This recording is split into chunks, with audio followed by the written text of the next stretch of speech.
হরে কৃষ্ণ।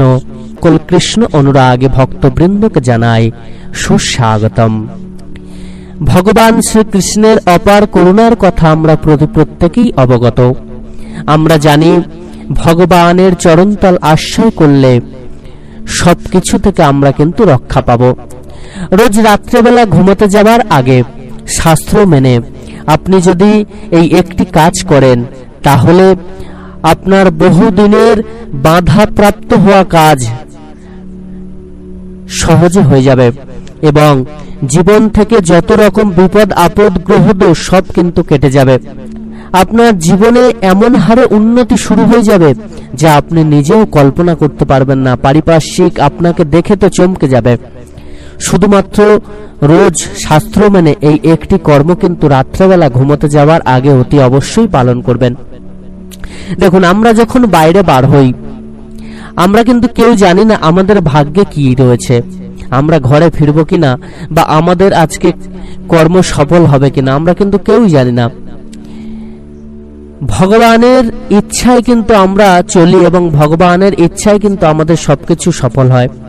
যে মানুষ খারাপ কর্ম করে তাহলে কি সেও ভগবানের ইচ্ছাতেই করে? না, ভগবান মানুষকে স্বাধীনতা দিয়েছেন।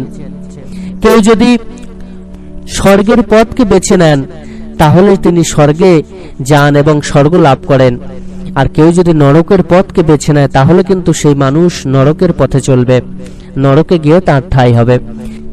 তাই তো আমাদেরকে সর্বপ্রথম জানতে হবে কোনটি স্বর্গের পথ, কোনটি নরকের পথ। সেই পথটি যদি আমরা বাঁচতে পারি তাহলে দেখবেন ঠিক পথে আমরা ঠিক গন্তব্যে পৌঁছে যাব ঠিক সময়ে।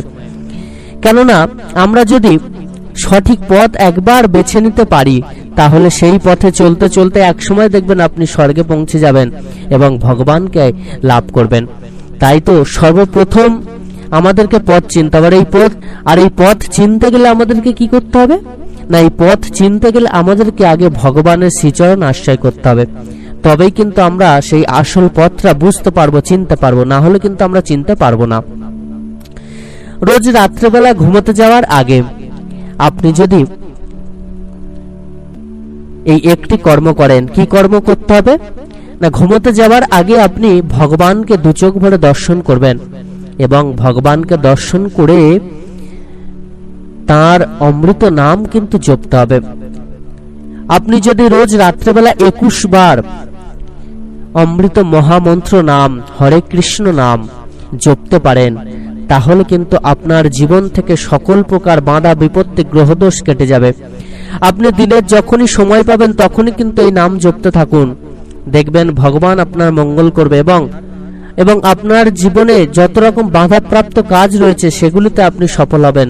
সেই কাজগুলি আপনার হয়ে যাবে, সেই কাজে আপনি জিতে যাবেন এবং সকল প্রকার বাধা বিপত্তি গ্রহদোষ যেগুলো আমরা জানি না যে আমাদের জীবনে কি ঘটতে চলেছে, সেইগুলো কিন্তু ভগবান চুপি চুপি কাটিয়ে দেবেন এবং তিনি স্বয়ং আমাদেরকে রক্ষা করবেন। তাই তো ভগবানের আশীর্বাদ সবার প্রথম আমাদের লাগে।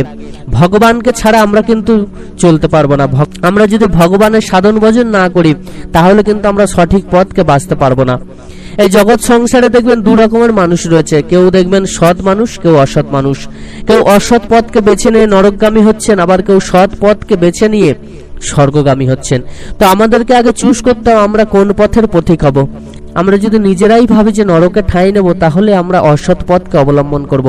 আমরা ভগবানের কথা শুনবো না, ভগবানকে মানবো না, ভগবানের অমৃত নাম জপবো না, ভগবানের সাধন ভজন করব না। আর যদি আমরা ভাবি স্বর্গে ঠাঁই নেব, ভগবানের পাদপদ্মে আশ্রয় গ্রহণ করে তার আশীর্বাদে আমরা বেঁচে থাকবো, তাহলে কিন্তু জীবন পথে যত কষ্টই হোক না কেন আপনার যত রকম বাধা বিপত্তি গ্রহদোষ সব কাটবে এবং ভগবান স্বয়ং আপনাকে রক্ষা করবেন। কেউ আপনাকে টলাতে পারবেন না, কেউ আপনার কোনো বড় ক্ষতি করতে পারবে না। বড় বড় শত্রু আপনার কাছে হার মানবে। কেন জানেন? আপনার কাছে সেই মহাশক্তি রয়েছে, যে শক্তির জেরে আপনি সহজে সবাইকে হারিয়ে দিয়ে উপরের দিকে এগিয়ে যাবেন এবং আপনার যে লক্ষ্য সেই লক্ষ্যে আপনি পৌঁছে যাবেন।